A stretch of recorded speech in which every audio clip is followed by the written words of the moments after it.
already done. So, but you're still recording? I am recording. Are we not recording? No, we're recording. I'm recording. Okay. Yeah, this is on tape. Cool. I feel like I want to pull my metronome up now and just have everything I say be on beat. This is all canon. Nah, don't do that. That'd be so funny if you recorded the whole episode with a click track. And you just didn't say anything. That would be annoying as fuck, and I would not listen to it.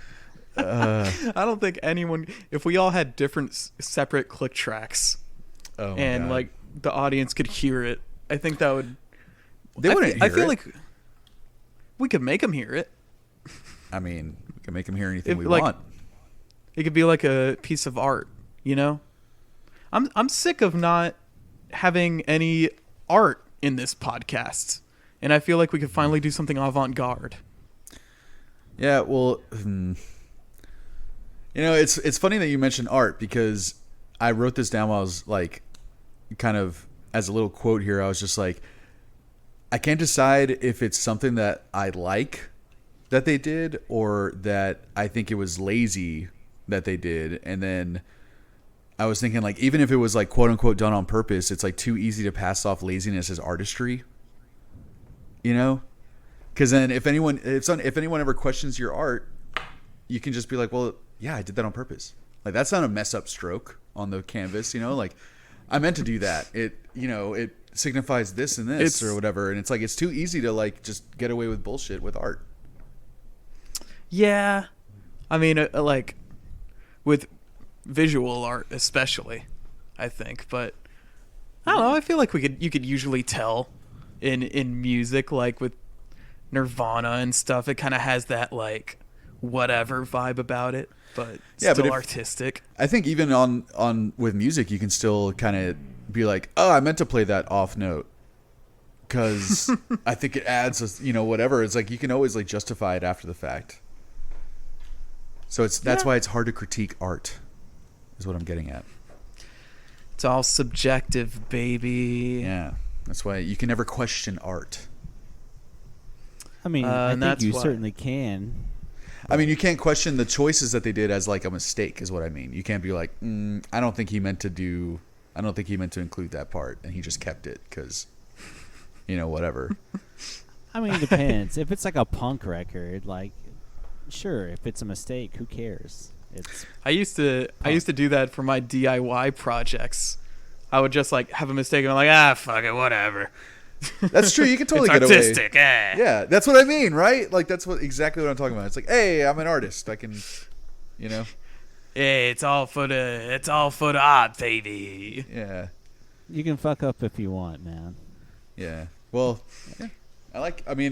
That's kind of the beautiful thing too about art, is that you can fuck up and be like, hey, that just kind of added something to it.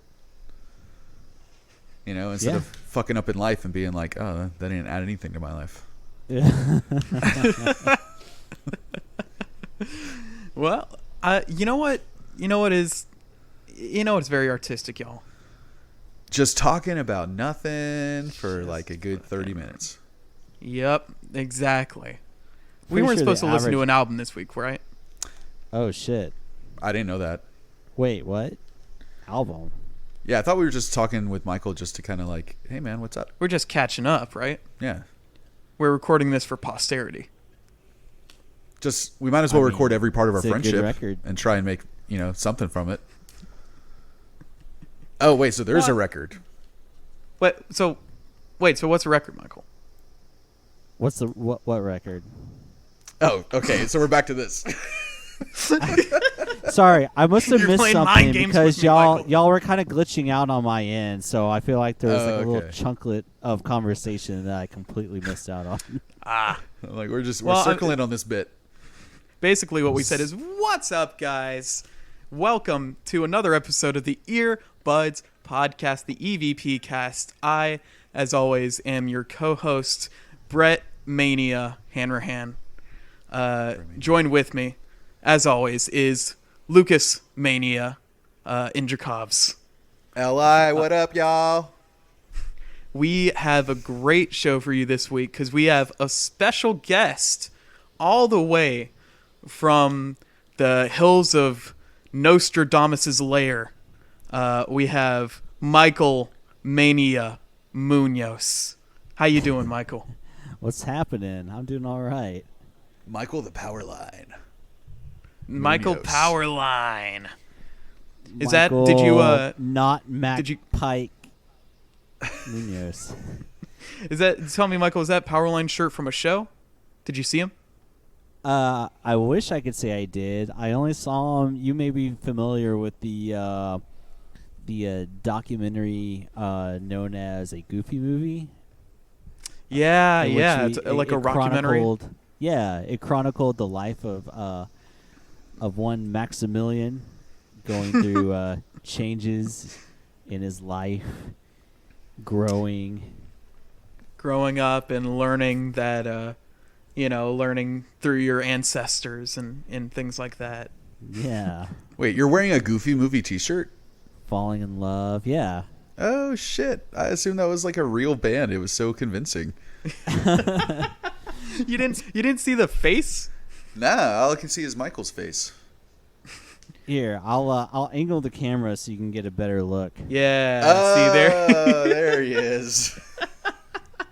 The Powerline, the word itself does look like it's just from a band. Yeah, And I then thought you it go was lower like and like, oh, that's a Goofy character. I thought it was like a speed metal band or something.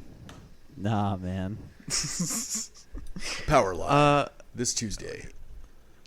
Guys, I don't know if anyone's told you this, but we are the odd couple of podcasts.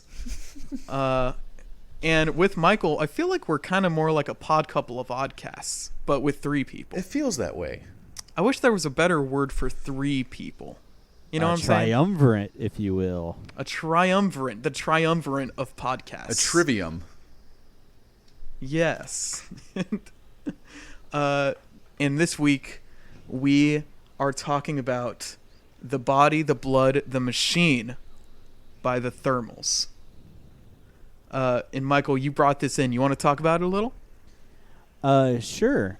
So I suggested it just because it's an album that I have been kind of recently obsessed with for like the past month, actually. Oh, really? I've been listening to it a lot. I don't know why, particularly now, why it's like struck such a chord with me.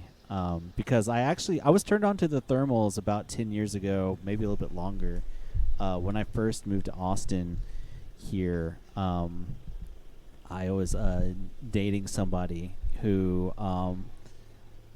liked the Thermals, and I never had heard of them. She used to play them when we were like in her car, like driving somewhere. And at the time, like, it was cool, but like I wasn't like super into it.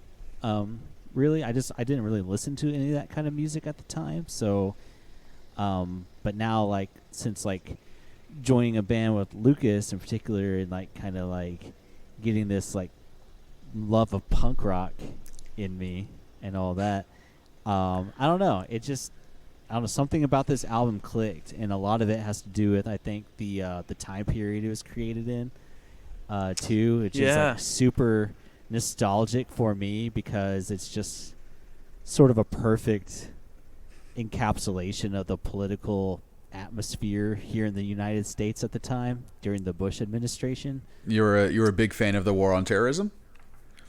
No, not at all. Big Bush fan over here. Big Bushian. A Bush, no, Bush baby. I mean, that's what they call him. At first, probably, but I was actually like quite conservative at the beginning of high school, and then towards the end, not so much. Oh wow! So, yeah. So this album came out in 2006, I believe. That's right. Do you think this album would have like kind of changed how you thought about stuff like that if you'd heard it back then? Probably not. I probably would have agreed with a lot of the lyrics, but I don't know if I really, on a musical level, really enjoyed it, because particularly in 2006, like I was still like pretty heavy in like my metal phase, and also like starting to like discover like classic rock and, you know, Jimi Hendrix and right. ZZ Top. I mean, I knew ZZ Top already, of course, being from Houston, but you know, I didn't really dig into it and appreciate it like I did then beforehand. If that I don't even know if that sentence even made any sense. No, But for sure. it wasn't hard enough for you, is basically what you're saying back then. I just kind of had a what's the word I'm looking for? Like, were you a hater? Yeah, I guess. Kind of hating. Like yeah, well, I just wasn't really into punk back then, because back then, like, I don't know, a lot of like punk music, especially this like stuff that was current, was just like these, skinny boys and skinny jeans with these whiny voices and That's what's like surprising that. I just wasn't really into that, Yeah, it's surprising that you're into this, honestly, because like as someone who is new to punk, like this is kind of, I would think, a hard album to get into if you don't listen to pop punk a lot, mostly because of his vocals.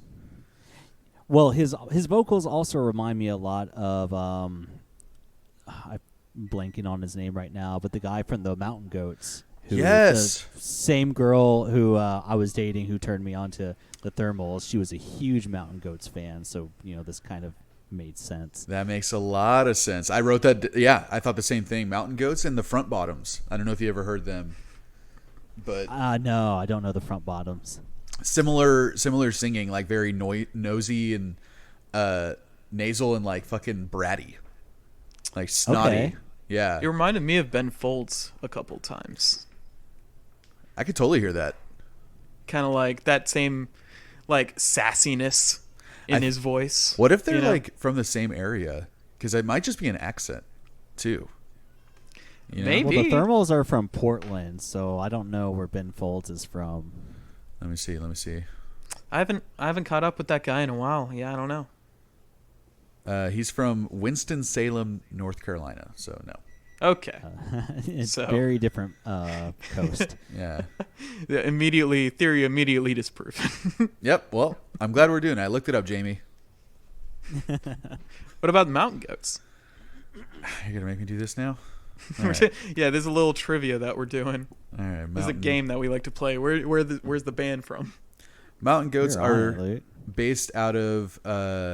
They're from Claremont, California, but they're now currently based out of Durham, North Carolina. Another North Carolina place.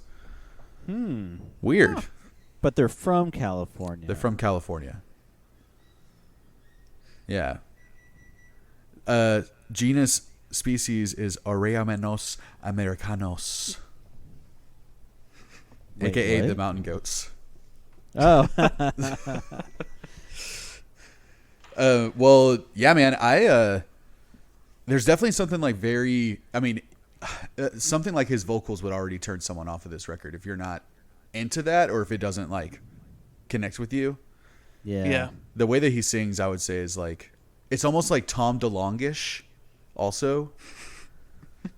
Kind just- of, but I can't stand Tom DeLonge's vocals still. To I this can't day, either. So I don't know.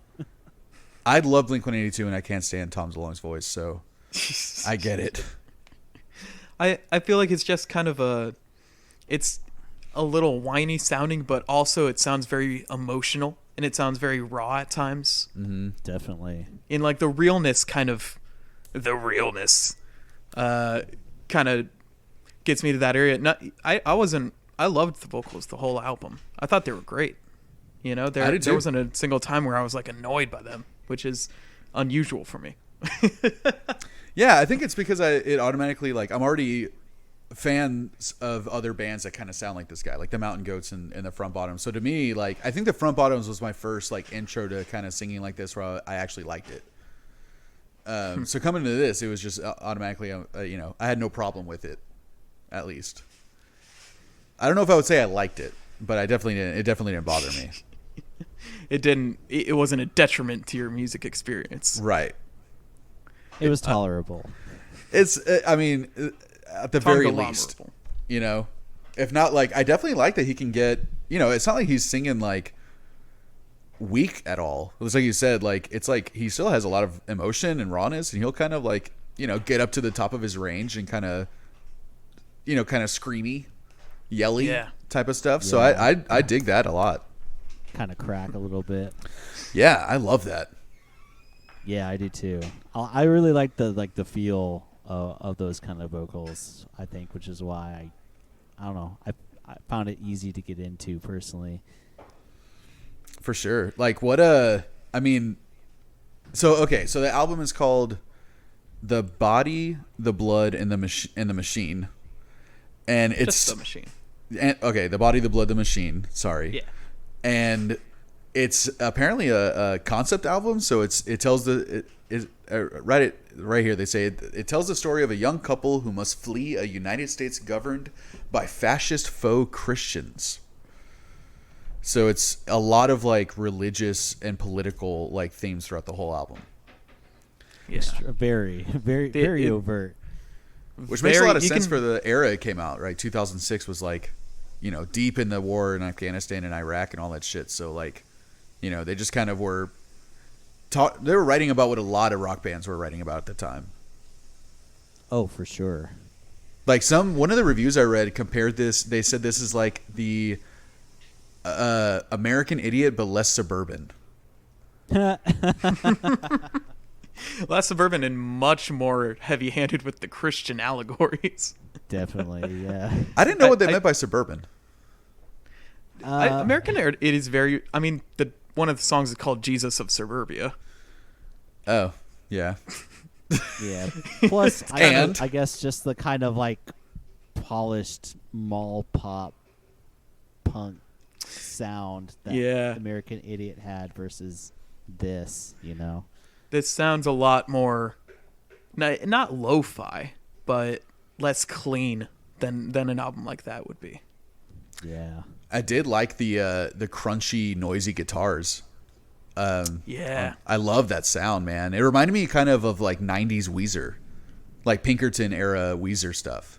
For sure. I actually read somewhere, I found an interview with them where it's like a short little blurb about how they did the guitars, and apparently not all of them, but a lot of the like layers that they used on the guitars were actually an acoustic guitar, but ran through just like distortion, just like a really dirty signal like through the microphone, which made it just sound like super raw and just scratchy and gnarly. I have the plugged-in electric acoustic. I feel like is an underrated medium. Totally agree, dude. For that instrument. Like distorting an acoustic guitar sounds really cool. Yeah, it's just got this kind of just this roughness to it, this rawness that feels like it inherently feels pretty emotional to me. Yeah, maybe it kind of like in the Scott Pilgrim soundtrack, like all the stuff that Beck wrote for that soundtrack, like all that punky garage rock stuff, like them going through like a distorted acoustic guitar just added like such a it's like a weird richness to it. Yeah, right. Yeah, it doesn't sound like an electric. It's weird to hear the difference. Like you would think when something's distorted, it would just sound the same, like two different guitars, but like I do like that. It is underrated. It's not used enough, so that's cool that they would layer that on here. And makes sense why it was so fuzzy, Yeah. Yeah, for sure. So, tell me, Michael, why this album instead of any of the other Thermals albums? This is the one I've listened to the most by like a pretty large margin. I don't know. Like, I don't know why I decided to just start listening to this one. I think there was a... I know what kickstarted it was when I was at work. I guess like right before I started listening to this album a lot, someone was listening to some Spotify radio station. I forget based upon which artist exactly, but one of the songs from this album came up. It was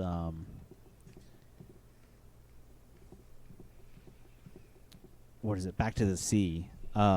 Back to the Sea came on. I was like, wait, I recognize this band, and I looked at the tablet, and sure enough, it was the Thermals. And I was like, man, I'm really feeling this. I should check out this whole album and just dive in. And I haven't stopped listening for a month. I mean, dude, Damn. I'll tell you, like this is exactly this is exactly what I've been wanting to listen to for a bit. You know, some like not pop punk, not punk, not rock, but somewhere in between with like, you know, kind of an alternative twist. And they got some good driving songs. They have some good, just, I don't know, it's catchy, but it's also emotional. And so I've loved listening to this album, you know, and we've been on a bit of a crunch for the last, you know, couple weeks or so for this podcast. But I've enjoyed every listen. Awesome, man. It's cool. Yeah, they kind of like, I like that he uses a lot of storytelling too. Like, I knowing it's a concept album, but I do like that, like, every song, it kind of reminded me of like Titus Andronicus a little bit, where he uses a lot of words, you know, like, it's like, how do you write this many lyrics for like one song? Like, it's like Titus and a band called Gang of Youths. I don't know if you guys know them, but also sounds familiar. Very lyrical, very like emotional music, but super catchy, and like can get it, you know, loud and snotty and everything too. Yeah. So this is kind of like all in the same vein. Man, I need to get back into Titus. I gave him a chance a little while ago and I wasn't into it, but I feel like I'd be super into it now. I mean, especially if you're comparing it to this band, yeah, I should definitely do a little bit more digging into it too. Yeah, I'd look up his like earlier stuff. His later stuff, he kind of, it's getting a little too up his own butt. Is it a solo band? Is it just one dude? So I saw him live in Seattle, and it did kind of seem like it was a one-man show a little bit. I think he's like clearly like the creative force in the band, and I think like, I don't know if the whole band just quit or what happened, but he was touring with just him and a drummer.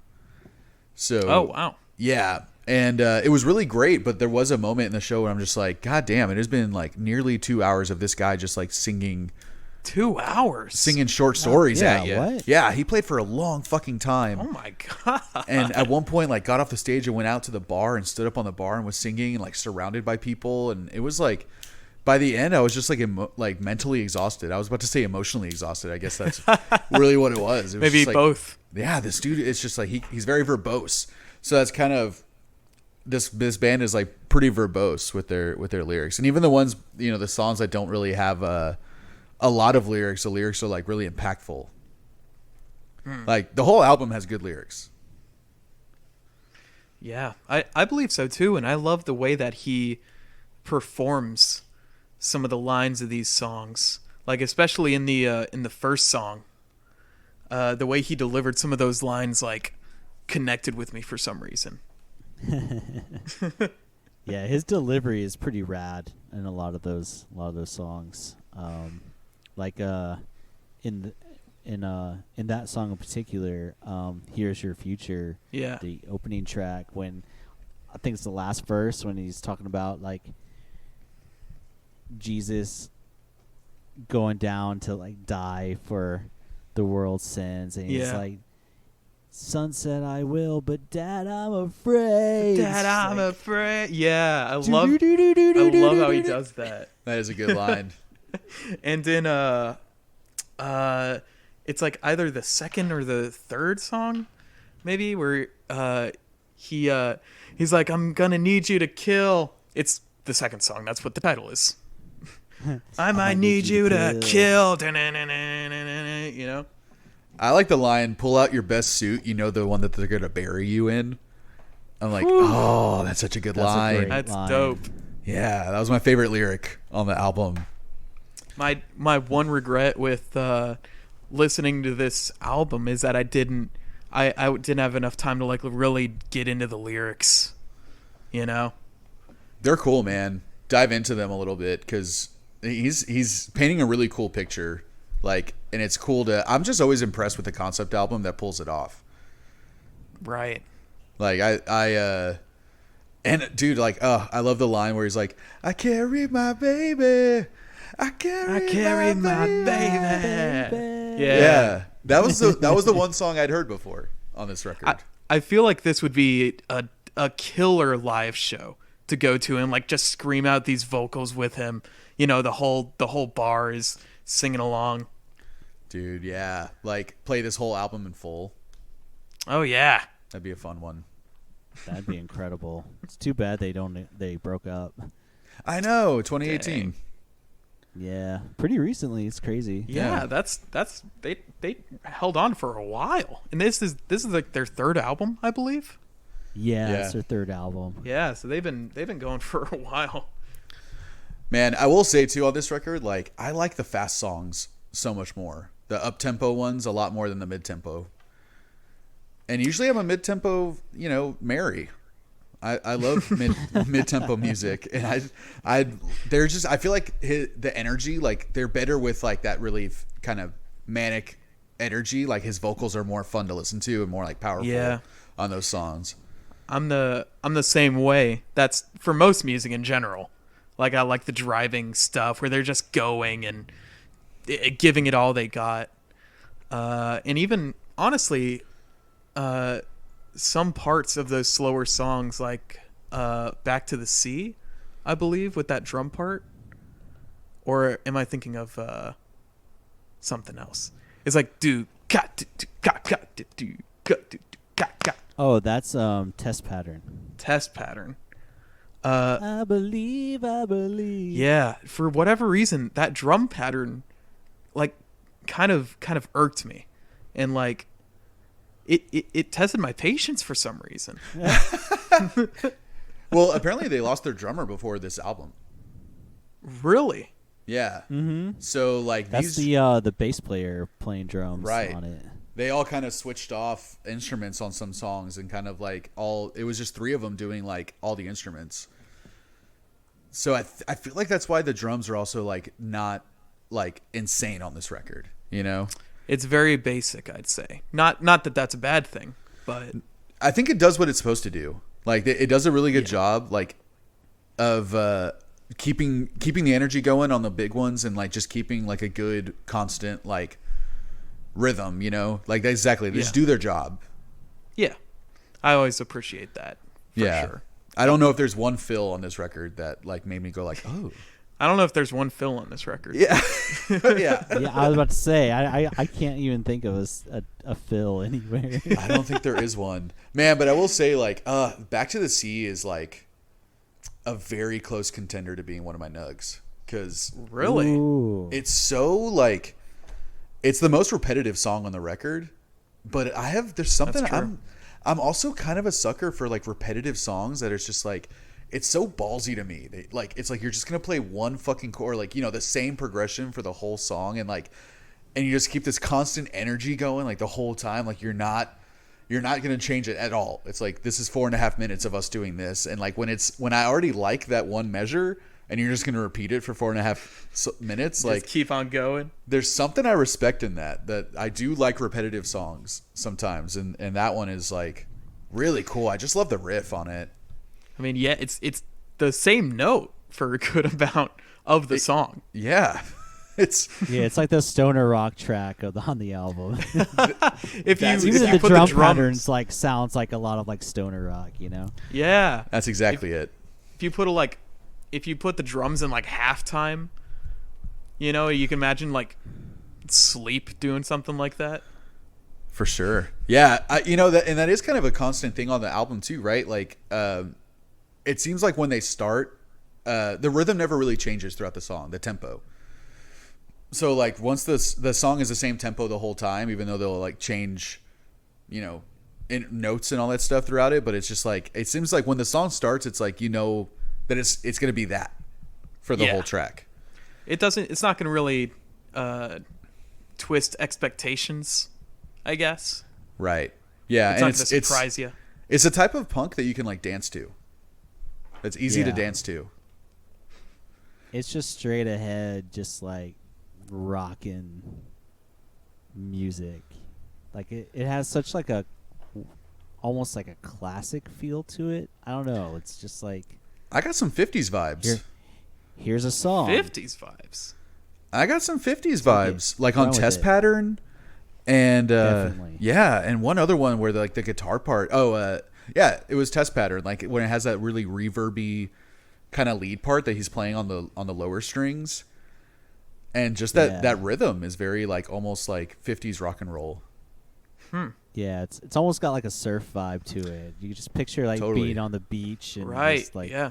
in, somewhere on the Pacific and just like lounging, soaking up some rays and Yeah, I'm making catch a tasty wave. shredding some tasty gnar. Yeah, man. Friggin' shredding foam, man. Oh, brother, just trading water. Sucking foam. Just riding that sick sound wave, man. I can just see so many awkward white people dancing to this album. Just yeah, I've seen a few out and about, but funny enough, they're usually like, I'm gonna guess like in their like 40s or 50s, but you can tell like they used to be like There were 90s grunge really kids. punk, yeah, or like really punk back in their heyday, Yeah. and then they just start like doing that A lot of thing, bouncing. a lot of bouncing, A lot of shoulder a lot of work. swaying the head back and forth. A lot of really like, like side to cut side. traps in that crowd. Just like a lot of shoulder moves. To put it in like musician terms though, it's like the music is not very dynamic throughout the record. They kind of keep it like I said, like whatever you hear in the first 30 seconds is likely what you're going to hear for the whole song. Right. Which is not Yeah, it's necessarily pretty bad steady. again. Yeah. It's just like, I guess in dynamics in that sense, like, they're not gonna switch it up on you. Mr. 2 minutes ago was like, yeah, I like it when they do the same thing throughout the entire song. That's what I'm saying. It's not that I don't like it. I like repetitive stuff. I'm a sucker for it for some reason. Like, I feel like I've noticed like friends get kind of bored with some of the music I put on because it's like, especially like other drummers. Like I've known drummers that I put on a song where it's the same drum beat basically the whole song and they don't like it. Right. Yeah. Are you one of those? Honestly, man, I mean, it's been so long since we've listened to music together, you know? Right. It's like, I don't remember. I don't remember if I was just annoyed at you or not. Did this album bother you, the drumming? No, not at all. This is one of the very few moments for some reason that I just kind of, I don't know. Usually my attention is focused completely on the drums and it's hard for me to listen to anything else. But an album like this, it was easy for me to kind of like, okay, I can enjoy the song for what it is and I can listen to the rest of it and the guitars and the bass and stuff. And so I appreciated that, you know?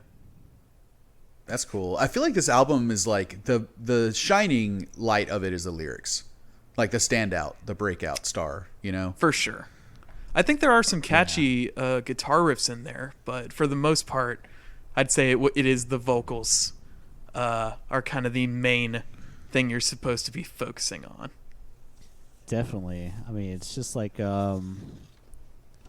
kind of like actually I was listening to this album the other day and I was thinking about the episode y'all did about the drips and how y'all were talking about lyrical sensibilities, and I feel like this is very much in that same vein where like yeah, there's like a story to it and definitely a lot of like heavy themes present throughout the album, but if you actually like pull up the lyrics and like look at them, it's really just like a whole bunch of like just like cool lines just kind of strung together. It's not super cohesive. Really? If you really like take a dive in it, yeah. Except for like some songs where it's like a Pillar of Salt. I mean, that one's like pretty.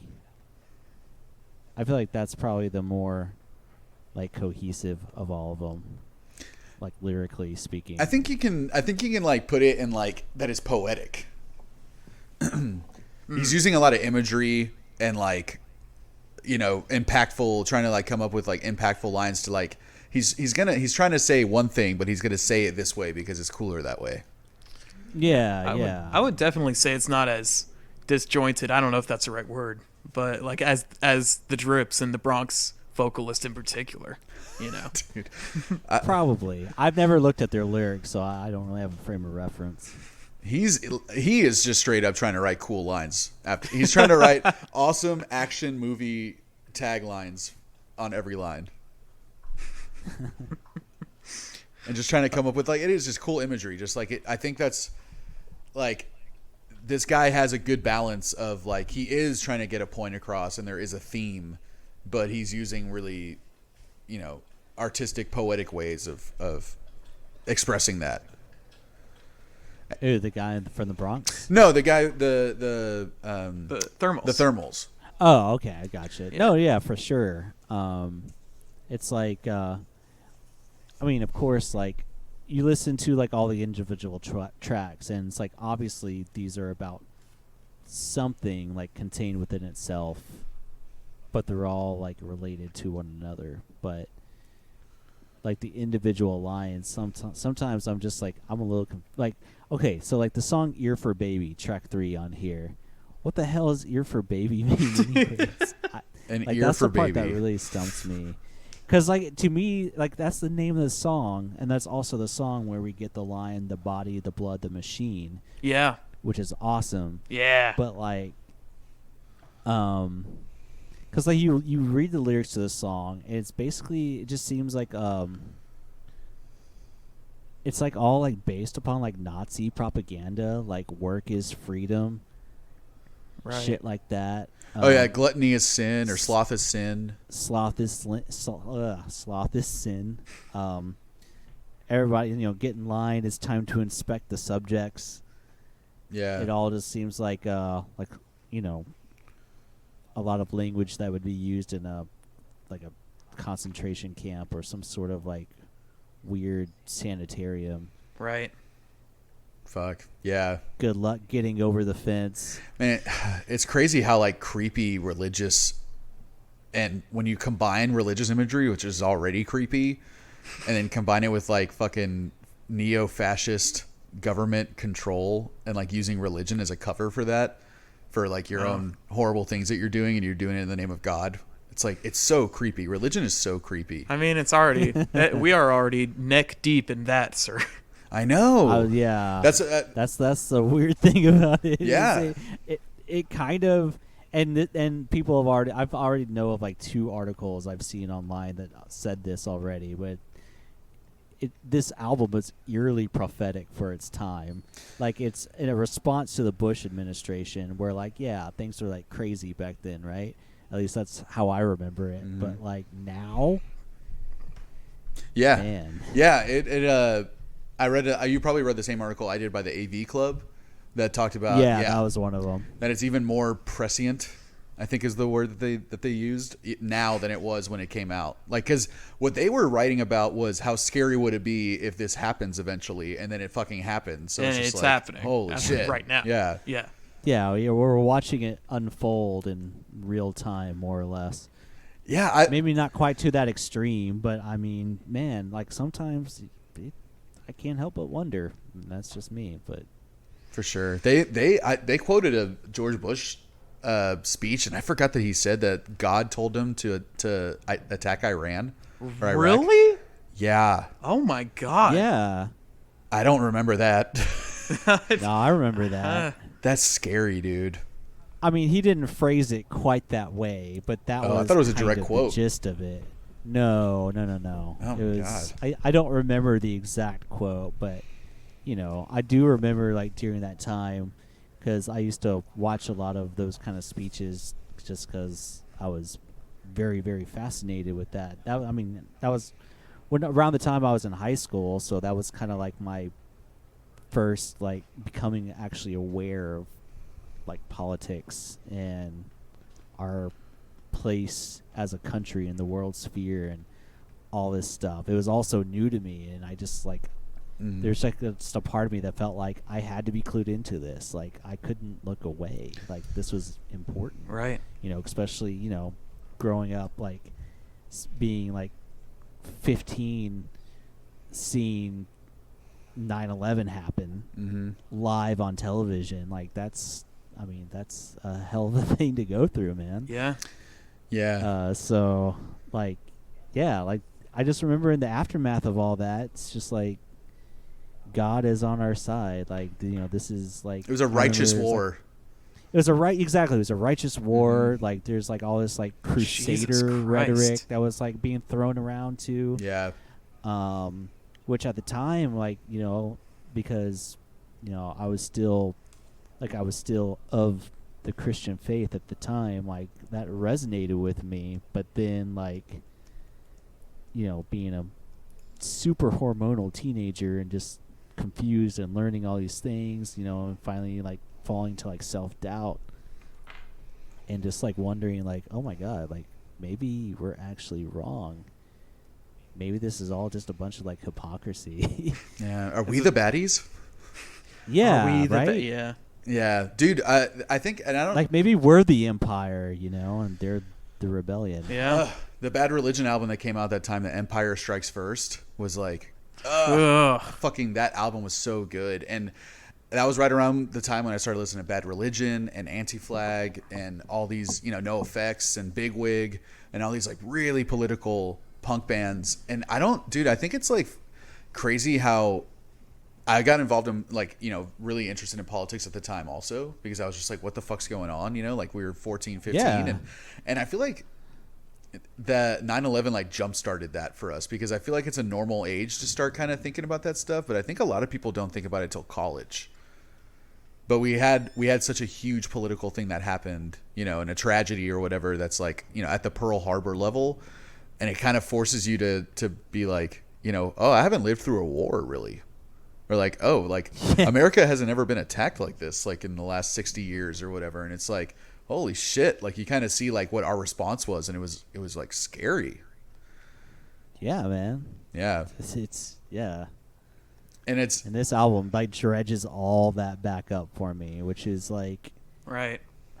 I don't know, oddly, like, I don't want to say satisfying because I don't take pleasure in the one maybe in gratifying that kind of stuff. I don't know. I guess maybe it's just as simple as just nostalgia, really. Just like thinking back to this bygone era where I was losing my innocence day by day. Well, also like being having to face realities of like, shit going on outside of your own home.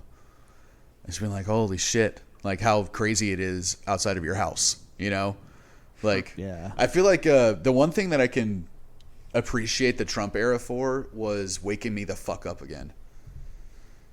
I was kind of sleepy for a while there. I was very very politically aware for a long time, all through college and everything. And, up until basically like Obama was elected president. And then after that, it was like, the world's great. And I don't have to pay attention to anything that we're doing. And I lived in like, just blissful ignorance for a long time. And Trump kind of, realizing like, oh, this is what happens when I stop caring, Right. Yeah. I was very apathetic, and I felt like it's more dangerous if we talk about it and we think about it. And it's like, we're dangerous to them, the people who are trying to fucking have power. Yeah. And like, it's dangerous for us to talk to each other. They don't want that. They kind of rely on our ignorance and our tendency to not want to deal with stuff like this. Yeah, man. I can't help but think, like, I read that book, Lies My History Teacher Told Me, all about how they teach American history. Oh, kind of re-radicalized you, man. That was like the catalyst. It was like between that and all the BLM, that stuff, like that really blew up last summer. Those two things, I was just like, I need to wake the fuck up. And I'm very thankful that I did. Like, despite how fucking stressful it all is, like, if you're paying attention, you should be scared. Like, and that's been the case for a long time, but just not a lot of people, for a very long not enough time. people pay attention. Yeah, for a very long time. So that's what it's like. This isn't new. It's just more obvious, all the things that are happening now. Yeah. The internet is it's made all this shit way too available for us It's to a read lot about. more accessible. Yeah. And that kind of like, this is the quote that I told you about, Brett, that I read from just someone commenting on the AV Club. And it was like, article about this, and it kind of ties in with what Michael was saying about, where you were, at this time in 2006. And I thought this was a really cool quote. It said, as a Catholic school kid who was in college during the Bush years, this album checked all the right boxes for me. If you want a kid to grow up knowing too much about the Bible and a healthy distrust for religion, be sure to throw them into Catholic school for 12 years. That's true. And I'm just like, fuck. Like, dang. I thought that was like, that just speaks to how this record might have helped a lot of people kind of snap out of it a little bit, or think about things differently. Right. Like maybe if you had heard this in 2006, you would have evolved to the next phase of who you are quicker, Maybe. If you had accepted by it. 2006, I was already definitely a lot more left leaning than I was before growing up, and at the time I was, I identified myself as atheist, and I was really into reading those kind of blogs, Patheos, friendly, and that's one of the bigger ones that I remember. I used to have a book by Sam Harris, The End of Faith. That was a pretty big read for me back then. Sam Harris was a really, big deal for a read while. Any, I mean, he still is. He still pops up from time to time. I feel especially in the age of TED Talks and all that kind of stuff. I think I don't know if he has a TED Talk, but I know I've seen just randomly without even looking for it, just videos of it's oh, Sam Harris debates this or talks about this. I think he has a cool. podcast. I wouldn't be surprised. Yeah, because he's a philosopher kind of.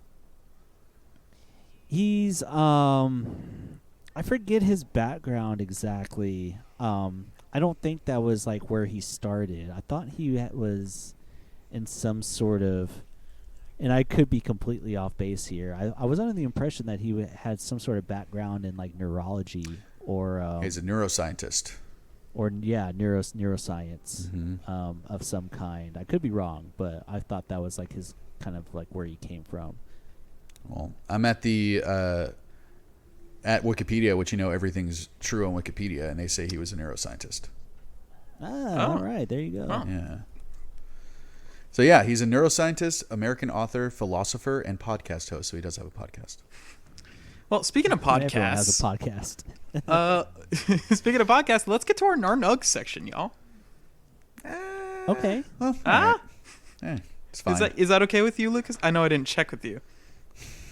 I like to meander. You're so What are rigid, you Brett. meandering on now? Hey, don't worry. We have plenty of time to keep meandering in the Narnug section. You need to be like water.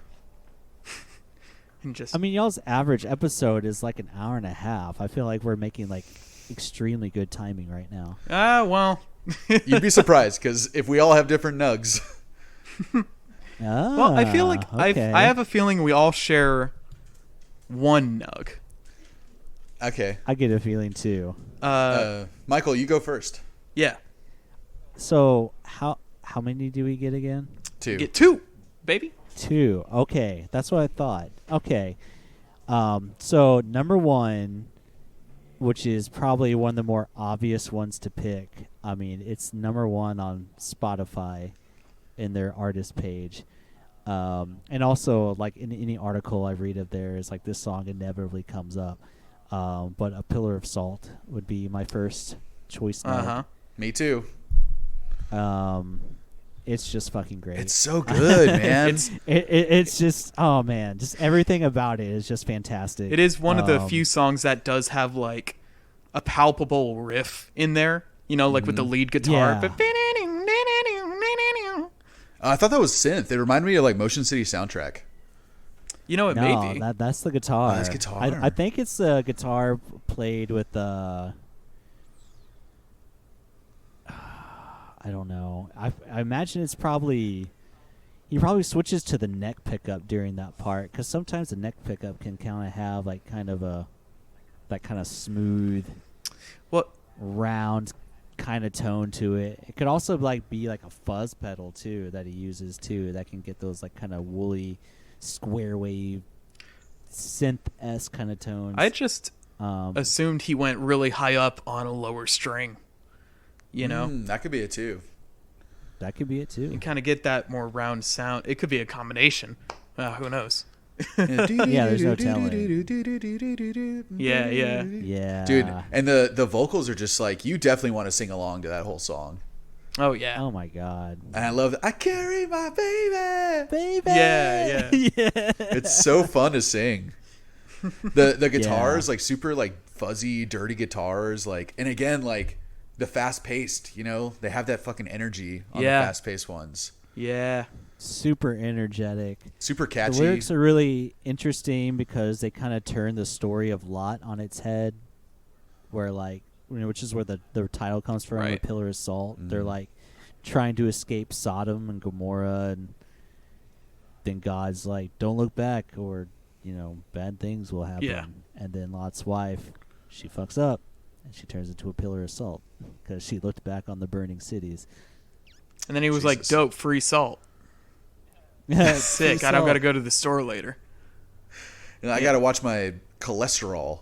So you take it, Lot. Eat your wife.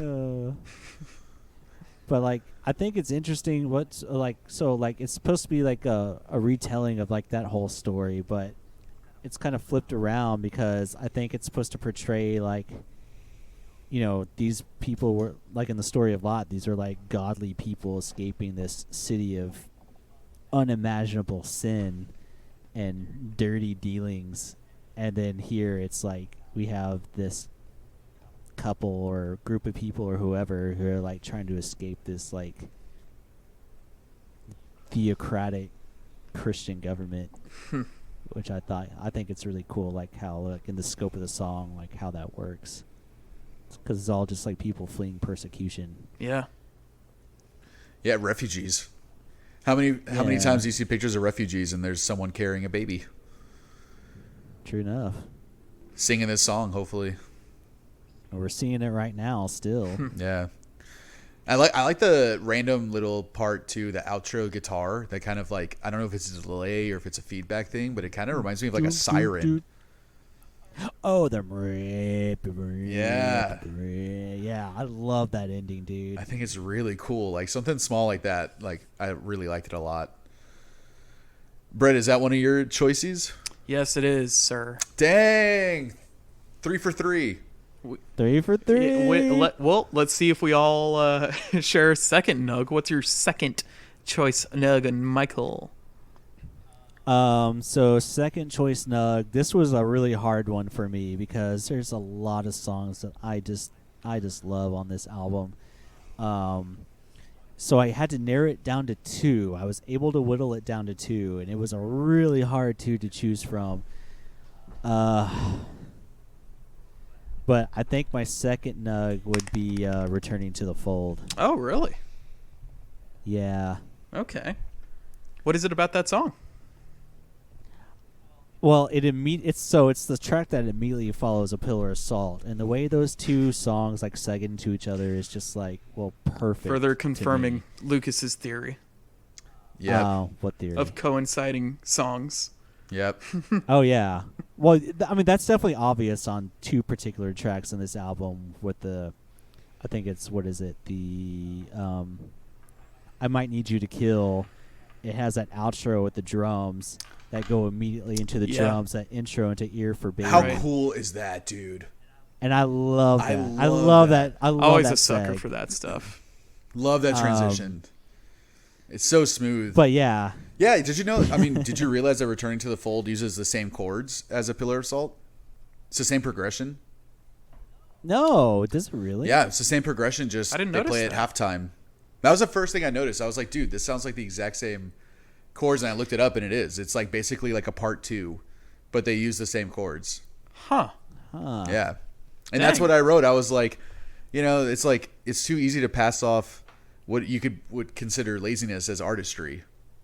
You know, just like, hey, what if we played this halftime? It sounds kind of cool, and then write a song. You know, I would definitely put that in the artistry side of that rather than the laziness side.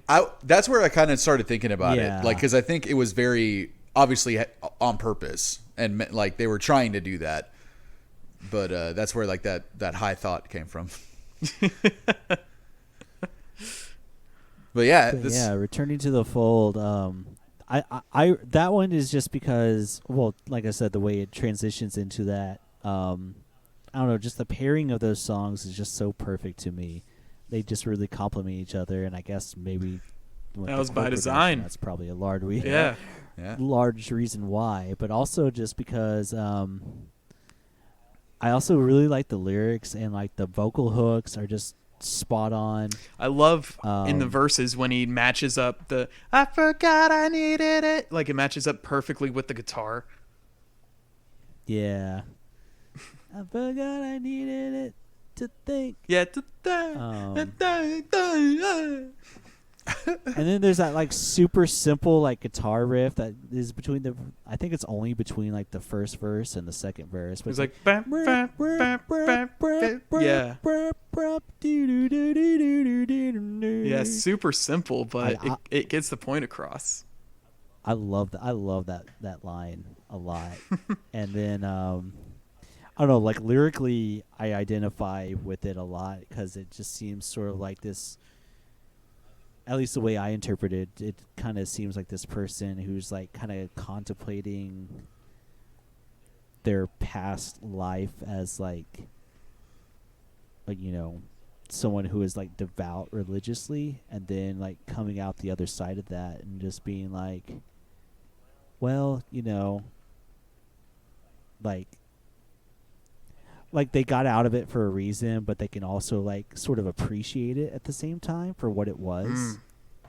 It is weird, like at least that's what I got out of it. The lyrics for that song. There is some vagueness in what he's trying to like convey in the lyrics a little bit, because he says like, "I regret leaving at all. I forgot I needed a God, like a big brother, but big brother's capitalized, like Big Brother, Yeah, so right. it's like, right. I forgot I needed a God, like Big Brother."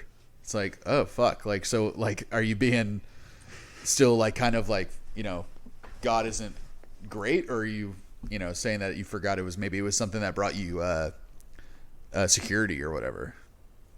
Well, I think a lot of that song is also like kind of tongue in cheek, like kind of sarcastic. This whole album is drenched in a way, with sarcasm. Yeah, it is. But at the same time, just because, and maybe it's just because of like the beauty of the song, but it's hard for me not to also feel like it's like also like writing this like sort of genuine line too through the sarcasm as well. Looking at these lyrics, it's hard to think that the singer wasn't, at least at one time, a pretty devout Christian, and maybe he had a change in his life, and so you can tell he knows what he's talking about, but he's also critiquing all this stuff about his religion, Yeah. And so there probably is a part of him that remembers how he was before with fondness, but maybe now he's a little more cynical about the whole thing, or maybe he just is more kind of educated about all that's happening around it. Right. Just being a fucking brat. He's being a little brat, and that's fine, sir. Sure. Yeah, you don't question what people say.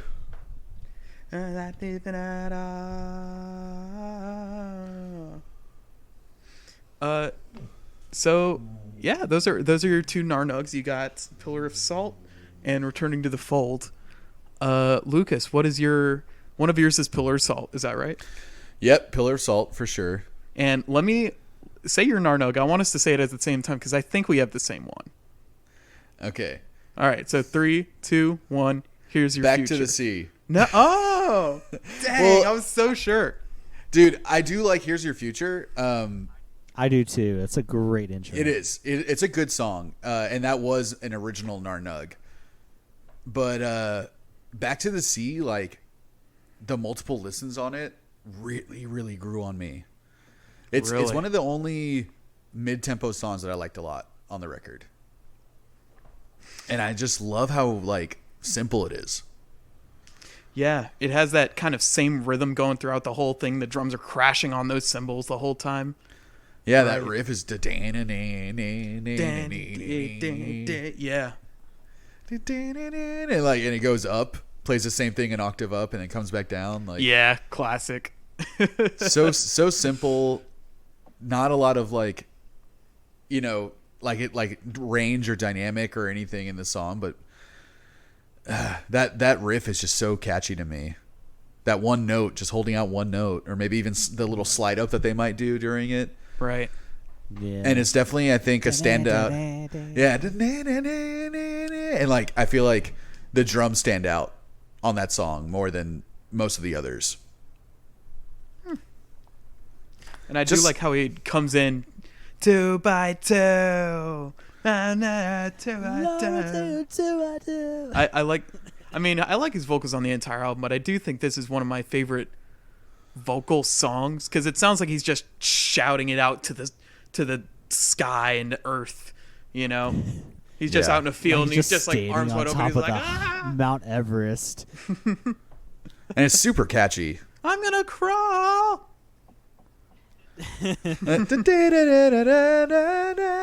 It's like so catchy. It almost sounds like one of those old like Michael, row your boat ashore.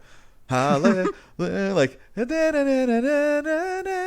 just that little melody is like kind of sounds like old worship music or whatever you call it. Sure. I wonder if that was on purpose. It reminds me of Michael, row your boat. I mean, I'm sure it must have been on purpose. Right? Or he I can can claim see it. that, yeah. But yeah, back to the like, sea. Kind of like a punk rock hymnal almost. Yeah, dude. Yes, that's what it is. It sounds like a hymnal. Very, very effective. If that's what they were going for, like they got me on that one. What about you, Brett? What's your second one's Here's Your Future? It is the first track, Here's Your Future, which I thought, as Michael said, is a great intro to the album, especially with the lyrical themes, right? And it kind of starts off the album, here's your future, and this is kind of, you're looking down the gun of what the rest of your life is going to be. And I love the guitar riff. Classic. Yeah, it's very like grungy to me. Yeah. And but punky too. Very punky, and here's your future, here's your future, and he comes in with the rest of the guys. The way he delivers that last line, it was like Jesus has to die for our sins, but Dad, I'm scared, But I'm scared. But I'm scared. Like something about that delivery, just like I love it. But yeah, just one of those driving songs. Just open chords the whole time, holding nothing back. There's something about this song that reminds me of the other kind of pop punky band that we've done on Earbuds before. What was it? It was an album you suggested. Was it Lily? Was it Lily? The one that was like he was talking about like a mining town that closed. Oh, And Pup. Pup. These guys kind of remind me of Pup a little bit. Yeah, with their more punky songs. Mm-hmm. Yeah, you're right. That was this first, like when this opened with this song, I was like thinking immediately. I was like, oh man, if the whole album's like this, it's gonna remind me of Pup, and I'm gonna like it. Yeah. Then it's kind of one of the only songs with a little solo on it too. Yeah. Dad, I'm afraid, and then it kind of has a little breakdown, goes back into it with a tiny, the like most minuscule of solos. Yeah. But hey, I don't hate it. It works. It works. It works, baby. So here's your future. Oh, man. Shit, man. Well, what would you, Michael? What would you rate this album?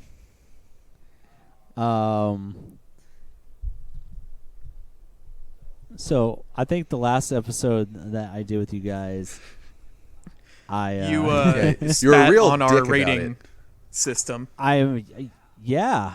He's like, yeah, deservedly and, so. Yeah, you wanna and this time just take the wasn't- opportunity to do is that no again? Different. This time's So, no different. 5 stars. He still doesn't like it. Okay. 5 stars. Okay, so a 10. 5 stars from It's Michael. a solid 4. 5 out of 5, which is a 10 out of 10. Is it really a 5 No, out of 5, 4, Michael? 4. No, look at my fingers. Look at my fingers. Is that 5? I don't. Oh, it's a 4. I'm not Okay. looking at you.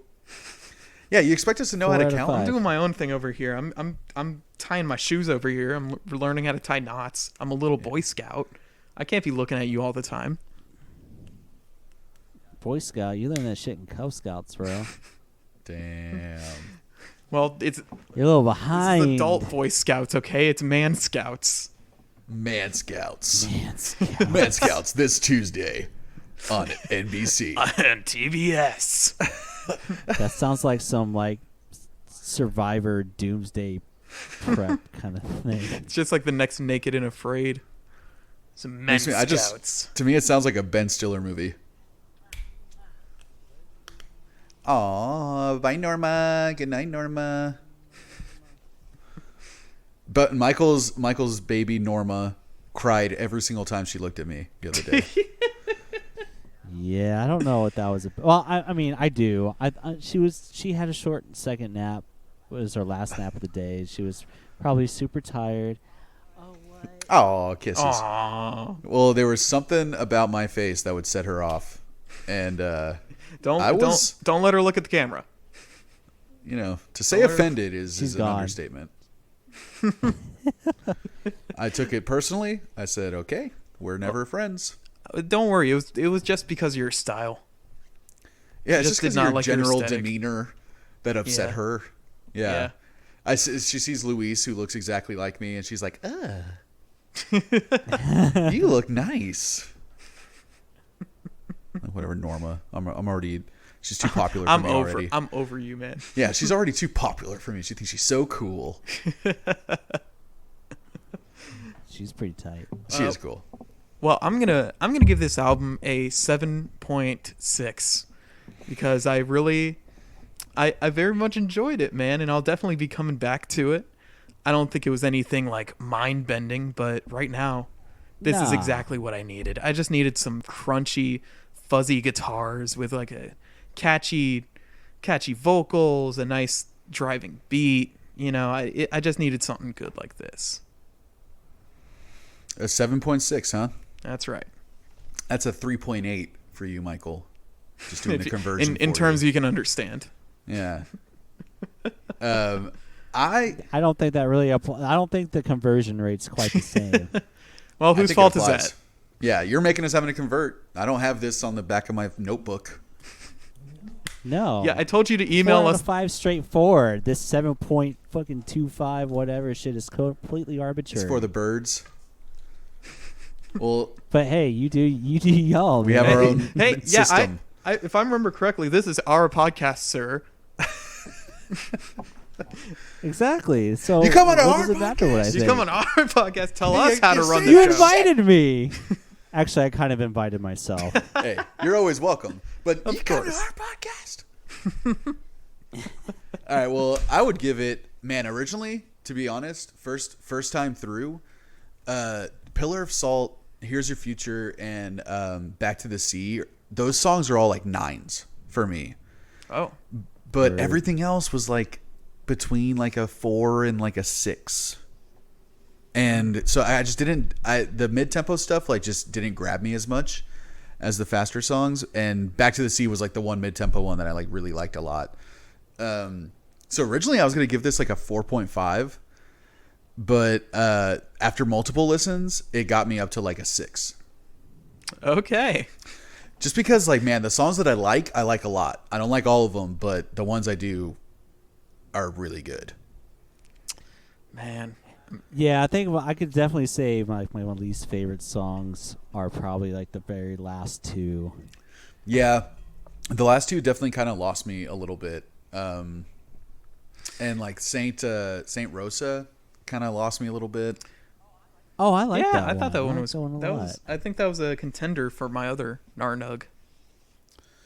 Well, yeah, I mean, I you know, it's to each their own, but yeah, it was like yeah. once it got after Test Pattern, I started kind of like getting a little like bored of like just how repetitive some of their songs can be, despite how much I like that. But it was just like, just the tempo like wasn't enough to kind of keep me going. But Back to the Sea was the one that like really like brought it back for me. And then the last two also kind of like weren't so I would say impactful for me. I don't know what I was expecting, but I was hoping for a more, I don't know, like thrilling final song. Like I remember you said that on the Dub Side of the Moon. You were like, man, Eclipse is supposed to be, or Brain Damage or whatever is like, it's supposed to be this like really strong end, you know? Yeah, it's the grand finale. Yeah.